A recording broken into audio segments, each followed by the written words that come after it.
Assalamualaikum telur. Terima kasih sudah datang di dapur Mak Sumringah ya. Kali ini emak mau masak kulit sapi atau kikil yang dimasak dengan rebung yang rasanya enak dan cara bikinnya itu gampang banget. Dan hidangan ini sangat cocok disajikan dengan nasi atau lontong. Dan bagaimana cara membuatnya? Ayo kita bikin sama-sama.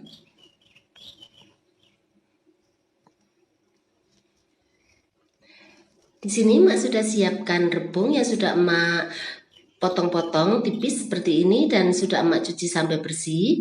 Kalau kalian mau lebih praktis bisa direbus lebih dulu, kemudian dicuci sampai bersih.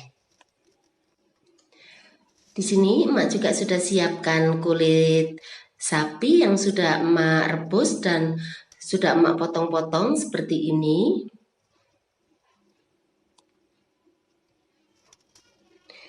Dan untuk bahan lainnya di sini ada juga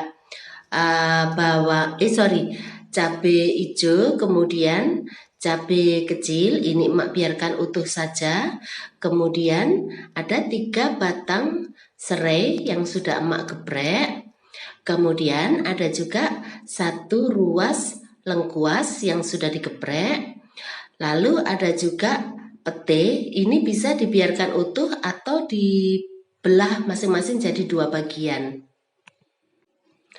Untuk bumbunya, di sini ada sedikit ketumbar, kemudian ada juga cabai kecil. Untuk tingkat kepedasannya sesuaikan dengan selera kalian saja. Lalu ada bawang putih, bawang merah, dan cabai merah.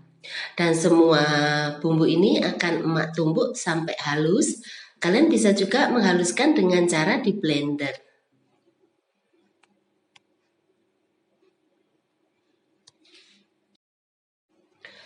Sekarang panaskan minyak goreng secukupnya.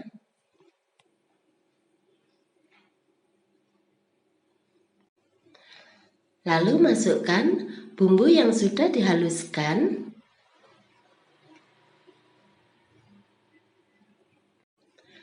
Kemudian masukkan serai.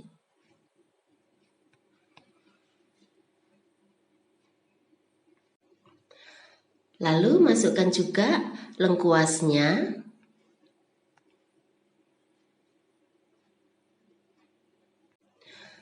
Kemudian masukkan garam secukupnya.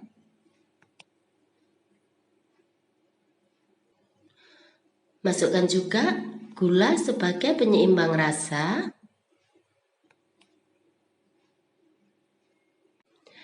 Kemudian masukkan daun salam. Ini daun salamnya Emak sobek-sobek saja ya. Lalu masukkan daun jeruk purut.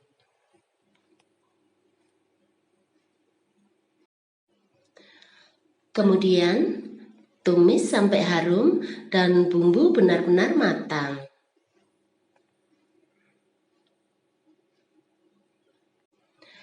Setelah itu masukkan 900 ml air.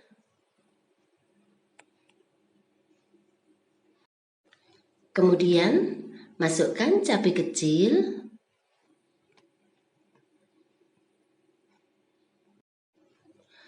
Lalu aduk sampai rata dan masak sampai mendidih.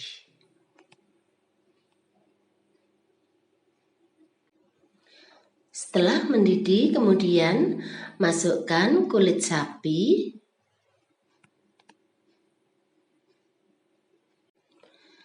Kemudian masukkan rebung.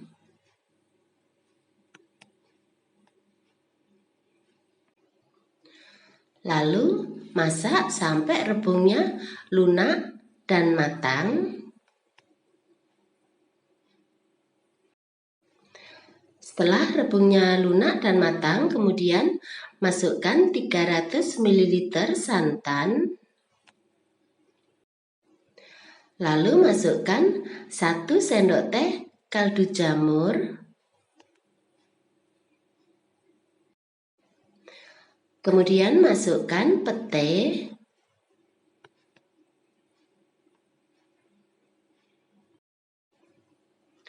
Masukkan juga cabai hijaunya.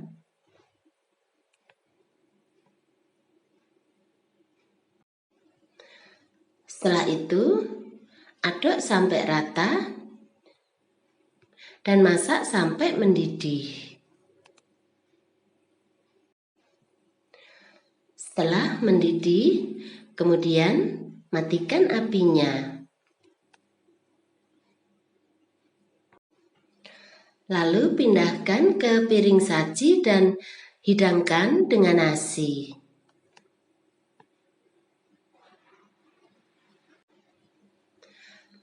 Nah, gampang kan cara bikinnya? Selamat menikmati ya. Terima kasih.